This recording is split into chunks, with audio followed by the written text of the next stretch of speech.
Vamos então começar o 18º capítulo, Desprendimento Difícil. Agora, tínhamos sob os olhos o caso Cavalcante em processo final. O pobre amigo permanecia agarrado ao corpo pela vigorosa vontade de prosseguir jungido à carne. A intervenção no apêndice inflamado, ao mesmo tempo que se buscava remediar a situação do duodeno, fizera-se tardia. Estendera-se a supuração ao peritônio e, debalde, em vão, se combatia a rápida e espantosa infecção.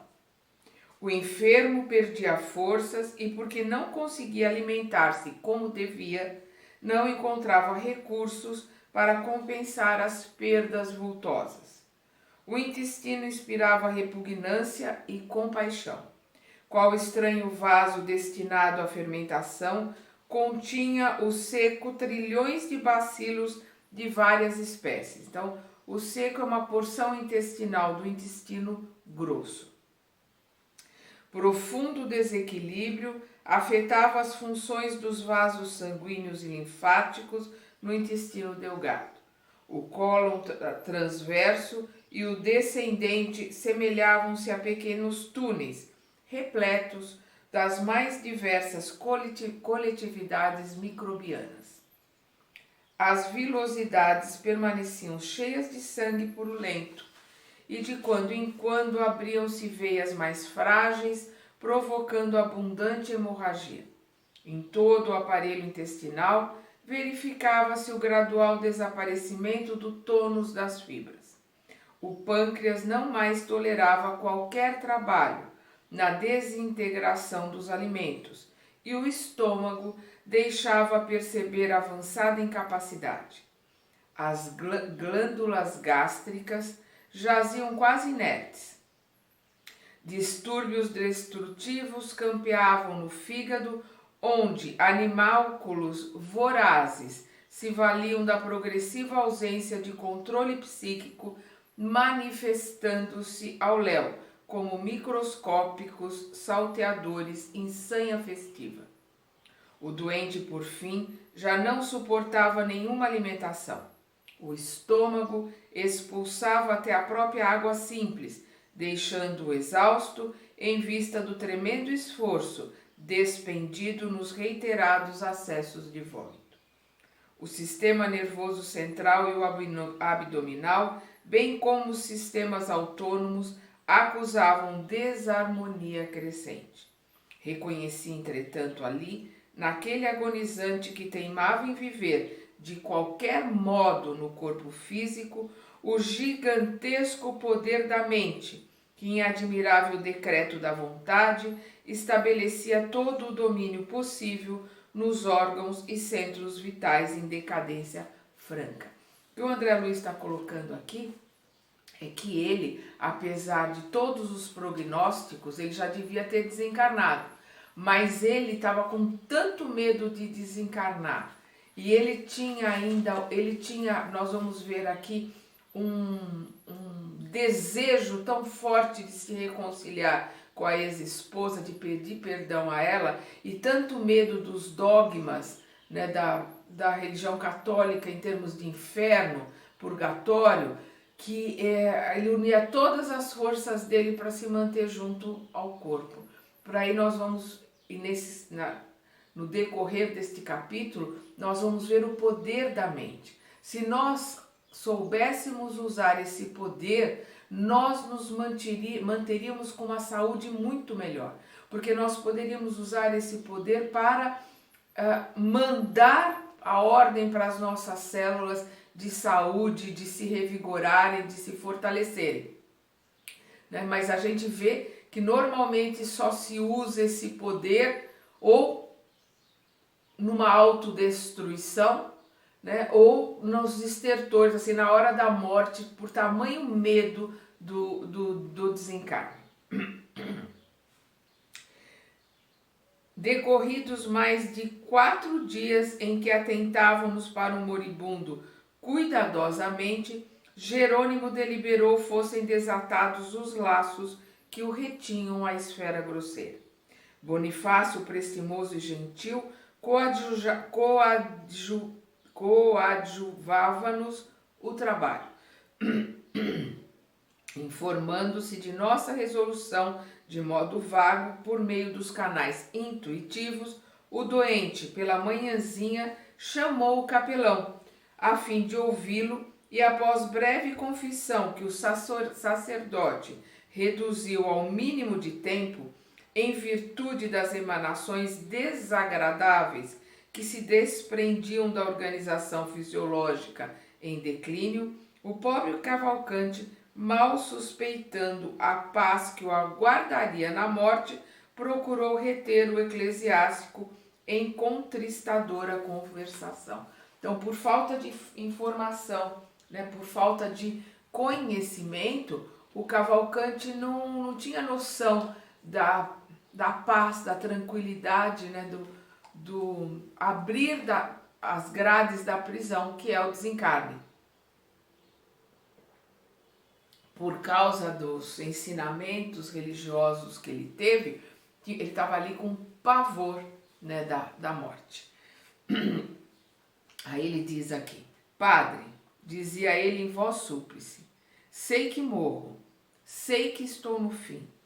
Entregue-se a Deus, meu amigo. Só Ele pode saber em definitivo o que surgirá. Quem sabe se ainda tem longos anos à sua frente? Tudo pode acontecer. O capelão falava apressado, abreviando a palestra e tentando dissimular suas penosas impressões olfativas, mas o moribundo continuou ingênuo. Tenho medo, muito medo de morrer. Bem, obtemperou o religioso, não ocultando um gesto de enfado que passou despercebido aos olhos do crente. Precisamos preparar o espírito para o que der e vier. Ouça, padre, acredita que me salvarei? Sem dúvida, você sempre foi bom católico. Mas, escute, e a voz do enfermo fez-se triste, mais chorosa, sufocada. Eu desejaria morrer noutras condições. Segundo lhe confessei, fui abandonado pela mulher há muitos anos. Sabe que ela me trocou por outro homem e fugiu para nunca mais. Sempre admiti que experimentei semelhante prova por incapacidade de compreensão da parte dela. Mas agora, padre, encarando a morte frente a frente, reflito melhor. Quem sabe se não fui o culpado direto? Talvez tivesse levado longe demais meu propósito de viver para a religião, faltando-lhe com a assistência necessária. Lembro-me de que às vezes chamava-me padre sem batina. Possivelmente, minha atitude impensada teria dado origem ao desvio da minha companheira. Após fitar o clérigo, demoradamente implorou: poderá sua caridade continuar indagando por mim? Necessito vê-la, a fim de apaziguar a consciência. Há 11 anos perdia de vista.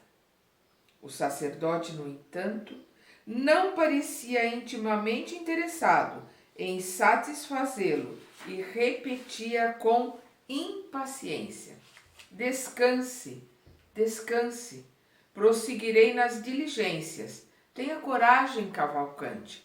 É provável que tudo venha ao encontro de nossos desejos. O moribundo, voz entrecortada pelo cansaço, murmurou: obrigado, padre, obrigado. O religioso intentou sair, mas Cavalcante, amedrontado, perguntou ainda: acha que me demorarei muito tempo no purgatório? Que ideia, resmungou o interlocutor entediado. Falta-lhe suficiente confiança no poder de Deus? Enunciou as últimas palavras com tamanha irritação que o enfermo lhe percebeu o descontentamento, sorriu humilde e calou-se. O sacerdote, ao se afastar aliviado, encontrou certo médico e indagou: Afinal, o que acontece ao Cavalcante? Morre ou não morre? Estou cansado de tantos casos compridos. Tem sido gigante na reação, informou o clínico bem-humorado. Considerando-lhe, porém, os males sem cura, venho examinando a possibilidade da eutanásia. Parece-me caridade, redarguiu o religioso, porque o infeliz apodrece em vida. O esculápio, o médico, abafou o riso franco e despediram-se. A cena chocava-me pelo desrespeito. Ambos os profissionais, o da religião e o da ciência, notavam situações meramente superficiais, incapazes de penetração nos sagrados mistérios da alma. Entretanto, para compensar tão descaridosa incompreensão, Cavalcante era objeto do nosso melhor carinho. Por mim, não saberia ministrar-lhe benefícios, dada a incipiência de minha singela colaboração. Mas Jerônimo e Bonifácio cercavam-no de singular cuidado, amparando-o como se fora bem-amada criança. Quando o eclesiástico pisava mais longe, o meu assistente considerou: o pobre sacerdote ainda não possui olhos de ver. Cavalcante foi, antes de tudo, perseverante trabalhador do bem.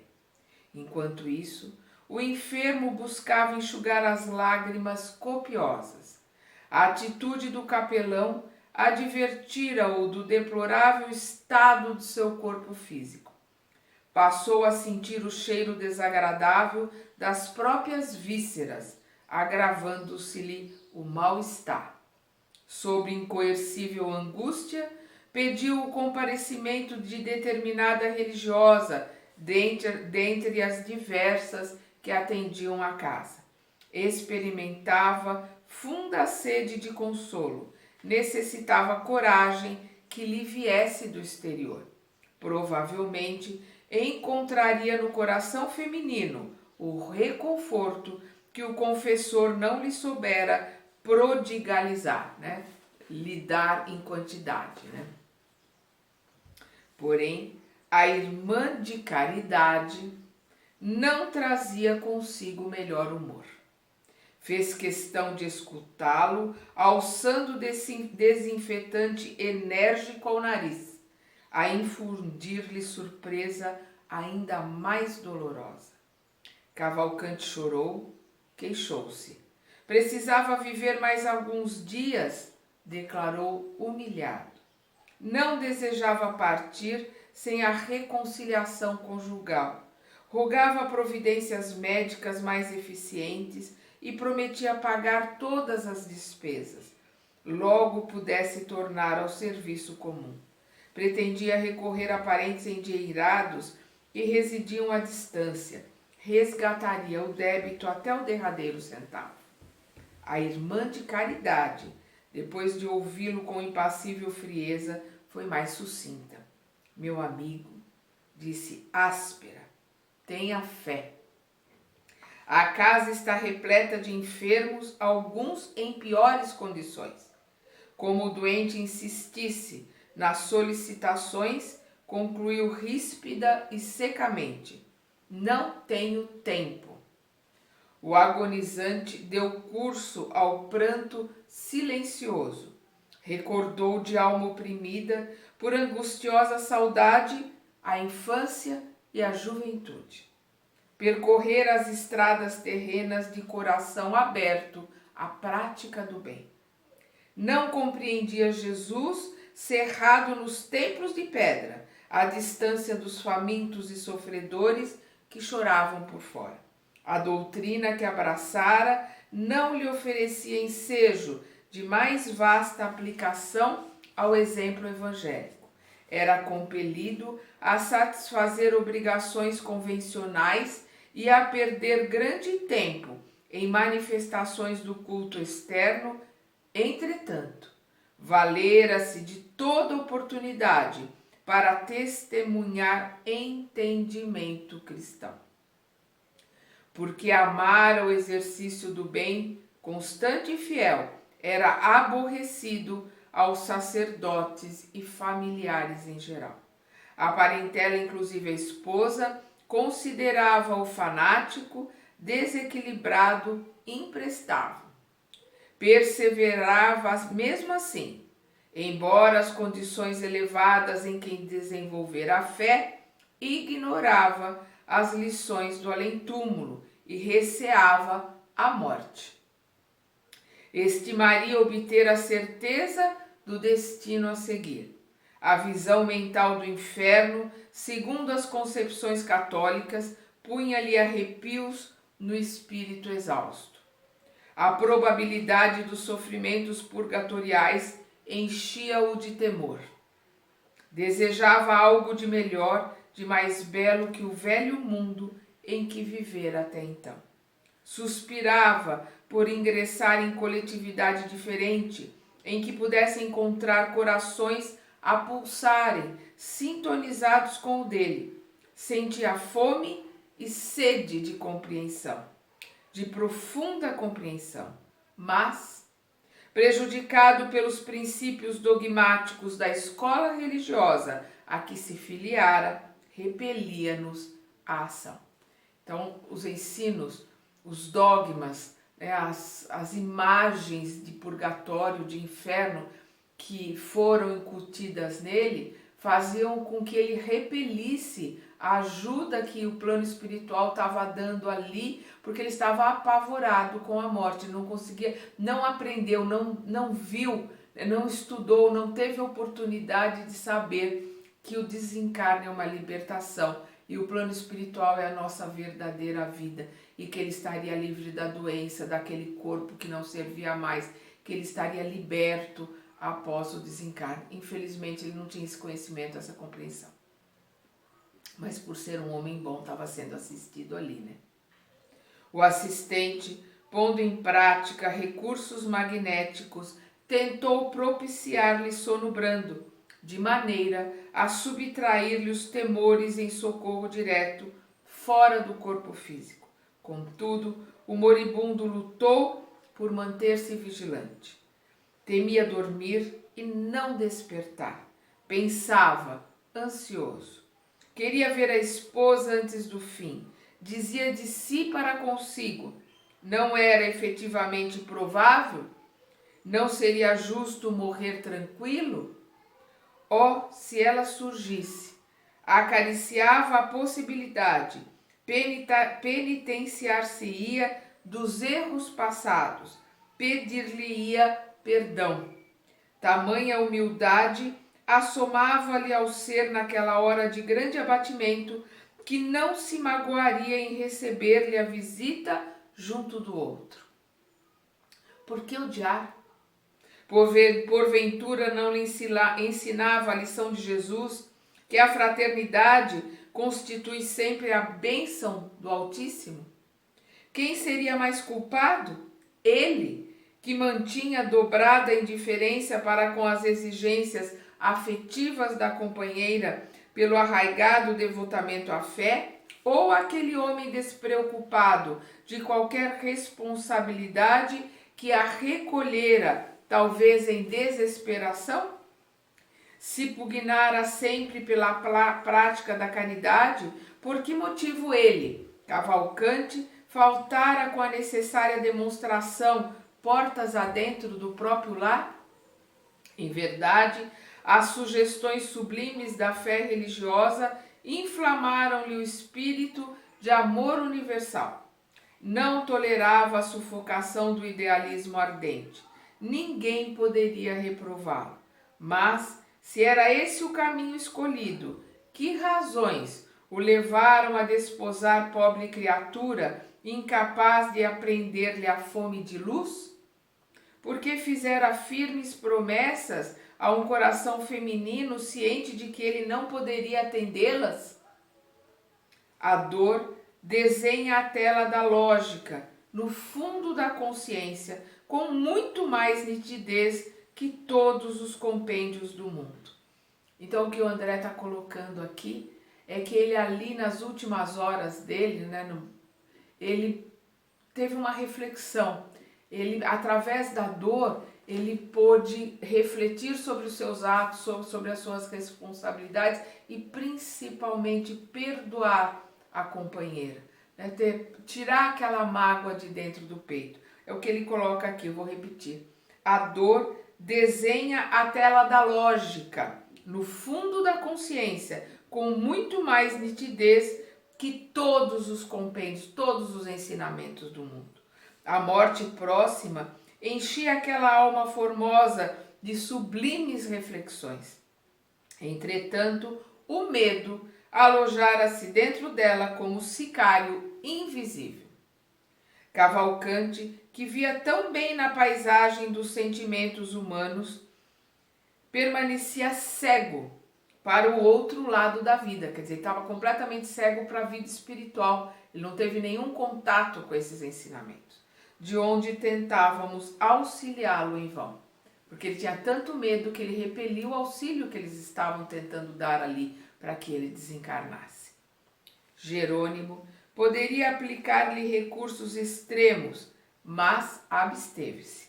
Inquirido por mim acerca de seus infinitos cuidados, explicou muito calmo: ninguém corte onde possa desatar. Essas palavras de Jerônimo são palavras que a gente repete sempre, eu lembro sempre, quando dou palestras, faço alguma coisa, porque é de um ensinamento tão profundo. O Jerônimo podia interromper ali, fazer um desencarne, poderia, mas é o que ele coloca: não se deve cortar onde há a possibilidade de desatar. Quer dizer, fazer uma transição menos drástica, menos imposta, né? O desatar, né? Dissolver os laços, né? Quando você puxa uma ponta de um laço, você desata ali o nó, você desata o laço, né? As fitas se soltam de uma maneira tranquila, é completamente diferente do que cortar simplesmente a fita. É uma forma metafórica muito bonita que nos dá um ensinamento profundo. Então aqui, ninguém corte onde possa desatar. A resposta calou-me fundo. Debalde, quer dizer, em vão, o André gosta muito dessa palavra, né? Em vão, porém, procurou-se prodigalizar, quer dizer, dar em grandes quantidades, né, ao doente a trégua do sono preparatório e reconfortador. Cavalcanti reagia insistente, sentindo-nos a aproximação e interferência de leve. Fazia apressados movimentos labiais, recitando orações em que implorava a graça de ver a companheira antes de morrer. Desventurado irmão, comentou Bonifácio, comovido, não sabe que a consorte desencarnou há mais de um ano num catre, vítima de uma infecção luética, quer dizer, vítima da sífilis.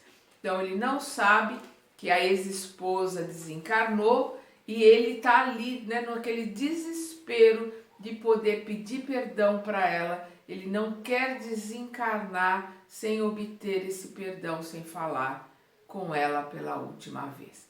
Então nós vemos aqui o poder da mente desse homem que está praticamente apodrecendo ali o corpo dele. Ele está num estado já terrível, né, que o próprio médico já está ali e o sacerdote, embora sacerdote ali entre aspas, né, porque não é uma pessoa realmente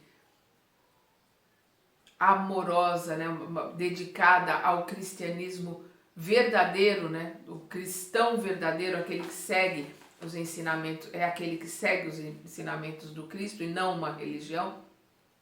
Então eles estão ali falando de que a eutanásia seria uma caridade, porque ele está quase que apodrecendo em vida, como disse o sacerdote, né? Então a gente vê o poder da mente dele, de tanto medo que ele tem da morte, ele está se mantendo preso ali às vísceras que estão praticamente já entrando se decompondo. Então vamos continuar esse triste desencarne aqui do Cavalcante na sua segunda parte.